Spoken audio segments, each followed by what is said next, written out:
Hello and welcome to 10-Man Normal Iron Quan. This is basically a 4-phase fight, as you will have to kill his Quillins, which he has 3 of, before finally being able to face Iron Quan and stomp him into mulch.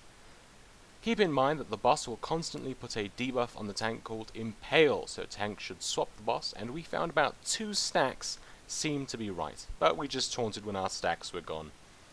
Each time you kill a Quillin, the boss will be dismounted for a bit and needs to be taunted to stop a few melee hits on random people.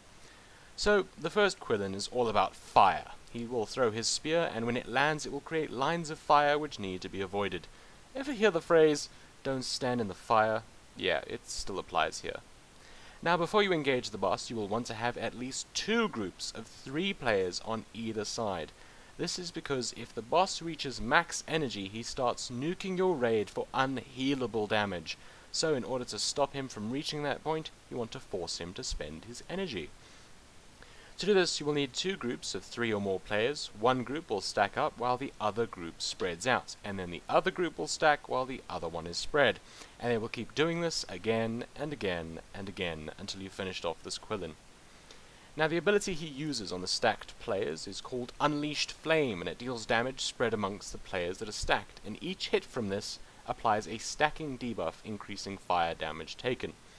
There must be at least 3 people within 10 yards of each other or he won't cast it at all. If needed, tanks can be used in the stack. The boss has no frontal cone attack, so players can stack on the tank.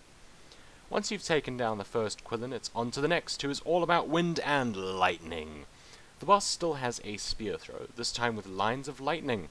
Standing in them deals heavy damage and applies a debuff. When the debuff reaches 3 stacks, the player gets stunned, so just avoid the lines of lightning as a general rule.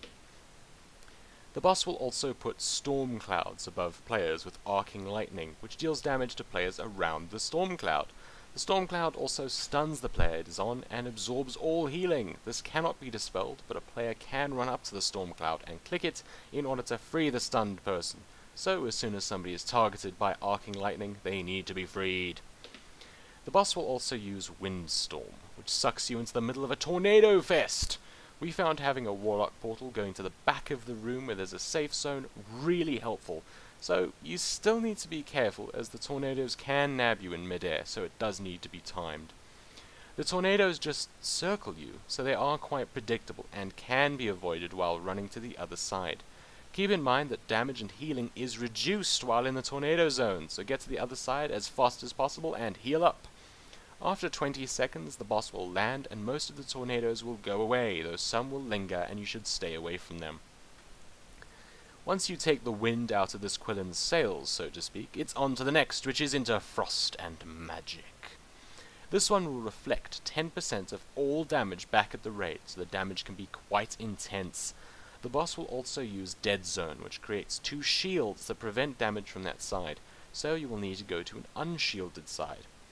The boss will also deal damage to the raid through the use of Freeze, but nothing can be done about that, so just heal through it.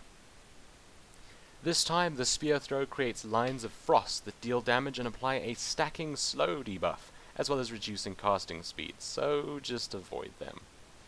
After that last Quillin, it's time to take on Iron Quan. Iron Quan gets a stacking buff called Rising Anger, which makes him deal 10% more damage, and he gains a stack every 10 seconds. So damage will get higher and higher. Make sure to have cooldowns ready. The boss will also deal damage to the entire raid by using Fist Smash. The damage from this is quite intense, particularly when the boss has stacks of the buff, so make sure to use defensives later on. The boss also buffs the Cyclones to do more damage, and the Frozen ones stun players, but just stay away from them. This is the phase to use Bloodlust to burn the boss down, so just stack up and nuke as hard as you can, and use defensive and healing cooldowns as the stacks climb. I hope you enjoyed this guide and found it helpful, and if you did, then please click that like button and post a comment, as it really helps me out. And of course, subscribe for more videos. Good luck and have fun.